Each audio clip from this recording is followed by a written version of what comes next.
All right then, let's talk about Isak. Everyone has been talking about Isak. There's been a lot of speculation about him. He's not really hit the ground running yet, and there's a few different things that I think are playing into this. Also, we've seen a little bit of news coming out over the past few days that someone at Newcastle has been saying that it's going to take about 3 months for Isak to get back to full fitness, and I think this is probably valid, considering the matches that we've seen him in. Slot's obviously been slowly trying to eke him back into games. Obviously, he's played... Did he start the Chelsea game? He started the Chelsea game, but obviously, he's not looking quite right. And I think that's probably just due, as I've said in previous videos, it could just be due to the team in general not looking like they're really clicking at the minute. And just a lot of that kind of iteration going on right now with Slot trying to figure out what his best team is, how he's going to bed these new players in. Obviously, there's a lot of transition going on. And I think Isak is a combination of still getting back to full fitness. As we've seen, Slot's been making him do runs at half-time in games and giving him 45 minutes here and there. And obviously, there's been a lot of speculation about his full fitness. He did get an assist and a goal over the past, 3 or 4 games. So it's not like he's playing terribly. I think he's doing the right kinds of things. But obviously, there's a little bit to unpack with why he's probably not performing. I think it largely comes down to really the whole team looking a little bit out of sorts. A little bit like they're lacking cohesion, lacking that kind of real knowledge of where they're supposed to be doing, what they're supposed to be doing. There's also a lack of intensity as well. I always like to think that when football teams aren't playing well in terms of form, the way that you can get out of that is by putting in even more effort. And I feel like the team is kind of looking a bit lethargic at the minute. We've obviously got away with quite a few results this season in terms of late goals. And over the past 3 games, obviously, we've lost all 3 of them. Not by huge margins, but just looking like we potentially could have won the games in areas, but then we just didn't quite get it over the line. Or there's a few times where we're just thinking, just running out of ideas, looking like we haven't really got a kind of game plan, a system. And I think this all feeds into what I'm talking about with Isak. Obviously, he's an incredible striker. Very different to Ekitike, by the way. Ekitike loves to drop in, link the plays, a bit more Firmino-esque. But then you've obviously got Isak. He's much more of like a hunter-killer, like a real kind of proper number 9. He does come and drop in occasionally, but he really likes to stay on that last shoulder. And I think that's something that Liverpool, obviously we kind of had it with Núñez, but he's just, we've not really been set up for a long time for that kind of number 9 on the last shoulder to really be a very super viable thing in the systems that we've been playing. Obviously, when you're playing 4-2-3-1, you're obviously expecting Wirtz to be receiving balls in that half space, feeding Isak, who's then scoring goals. You're obviously expecting Salah to be whipping loads of balls in for Isak to score. But it's just not quite been happening over the past few games.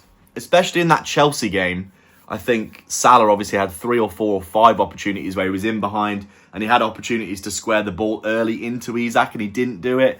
He looked a little bit wasteful.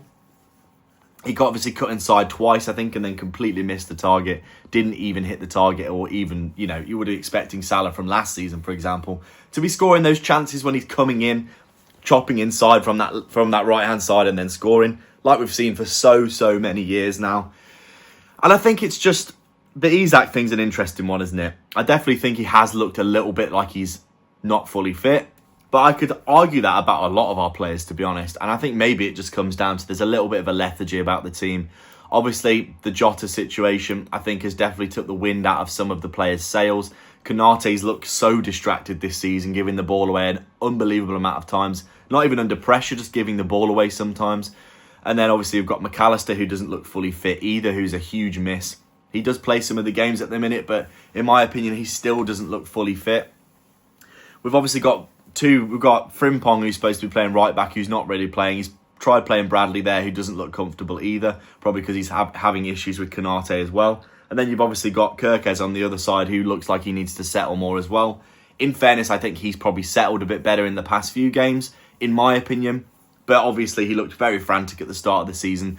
And there's a lot of transition in the team. There's 4, 5, maybe even 6 new players sometimes in the starting lineup that are all new players who need time to adapt. And we're only 8, 9 games in, by the way, guys. Like, none of this is an absolute disaster. I think it's much more helpful to judge teams at the ends of seasons rather than at the start of ones, especially when you've got so many new players coming in that all need time to adapt. Obviously, even though everyone's saying, oh, Isak was at Newcastle for 3 years, so he's adapted already to the Premier League. But Liverpool play completely different to how Newcastle play. Newcastle play very gung-ho 4-3-3 football, very similar to what Klopp played, I should say. when he first came in, that very, very super transitional 4-3-3 football. Newcastle play a lot of that with very fast wingers. Gordon and Elanga this season have been pretty good, by the way, haven't they? Newcastle look like doing well with Voldemade. But obviously, Isak's expecting people to be running in, giving him the ball, and then letting him take a bunch of chances, giving him the ball in the right areas. And I think Liverpool just haven't given him the ball in the right kinds of areas so far. And also, obviously, he's not looking quite fit yet. As I said, there's been reports coming out over the past 2 or 3 days that someone at Newcastle said it's going to take about 3 months for Isak to get back to full fitness. And I think it's pretty clear that we haven't seen the Isak that we've seen at Newcastle for the past few seasons. He's been basically unplayable in a large amount of matches that he's been in. So it's going to be really exciting to see when he does get back to full fitness, which is probably going to be, we've got the international break for a week or two now. He'll come back after that. Slot's going to have a little bit of time to think about what's going wrong right now. I think we just need a bit more intensity, a bit more spark on the ball. We've been playing quite slow. I think in general we need the press to be a yard quicker, a bit more aggressive. We need the passing to be a second faster as well, taking too many touches on the ball. I think there was periods in that Chelsea game where Van Dijk had the ball at the back and he was just kind of walking around with it for like 10 seconds. And I'm just thinking, just play the ball into Kirkes, let him run up the line, do something. Obviously, Chelsea did play well in that game to nullify what Liverpool were trying to do, playing through the lines. But I think if we just increase the intensity of the play-in, I think it's going to make all of these things a lot easier. Salah's obviously been bang out of form this season. I think you could probably say, I think I saw a clip of him actually when he was playing for Egypt. He scored 2 goals, but he also just absolutely pushed like some guy off the ball that was basically trying to delay the restart of a free kick, and he just absolutely shoved him to the ground. And I think everyone's underestimating the effect that the Jota death's having on the players. Van Dijk's obviously alluded to it after the Chelsea game that there's a little bit of unease and they're still in the back of their minds thinking about it. And I think that distraction has definitely showed in the players. Even if they've not mentioned it until now, I think it's pretty obvious that there's been a lack of concentration in a lot of areas. Some silly mistakes, some players just doing things that you wouldn't expect. And I think Salah is one of the prime examples of that. He looks very emotional this season. He was crying after the first game. And he's been very aggressive, getting into fights, picking fights with players. Just a lot of things like that have just, I think, unsettled the team in general. I think the Jota situation obviously has unsettled the team in that regard. And I think Isak obviously coming into that environment, we've got a lot of transition, lots of new players. It's going to take time for them all to bed in. And I really think 9 games is not long enough to be judging all these players on what they're capable of. I think as the season goes on, we'll find that Liverpool are a bit of a slow burner this season. Might end up having a little bit of a rough patch from now, maybe up until Christmas. But I think when all these players get a bit more game time, I think we're going to find that a lot of them start bedding in, get back to full fitness. I think once McAllister's back to full fitness, Isak gets up there as well. I think we could end up having a really, really solid season.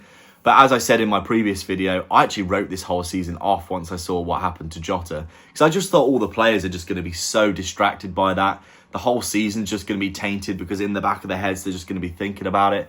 And it's like someone, if you've worked with somebody and you see them basically every day for 5 years and then they die, that's a big deal. And half the squad have known Jota for a long time now. So I think there's a weird situation where obviously all the new players are coming in as well, and there's probably like this real sense of, almost like a sense of weirdness and loss around the players that have been there before. They're all coming into that environment as well. So I think there's probably a little bit of weirdness that's still lingering as well that we probably need to, figure out. But overall, I think Liverpool will probably be fine as time goes on. I think things will start to pick up. Players will start to bed in. And I think ultimately Isak, who this video is about, I think he's going to come good over the next few months once we start finding ways to get the ball to him. Once Slot finally figures out what's kind of going wrong, and he's saying in his press conference after the Chelsea game, and we need to work on the intensity and just the kind of feel of what's going on as well. And I totally agree. The build-up, he said particularly, the build-up was looking a little bit sluggish, a little bit disjointed. So hopefully he starts working on that, getting those passes through the lines. I think if we can start feeding Isak some more chances, he's going to get more goals because he's not been getting anywhere near enough touches of the ball. I think he had 5 or 6 touches of the ball in the second half against Chelsea or something. It's nowhere near enough. We need to be feeding our best players the ball so that they can get chances.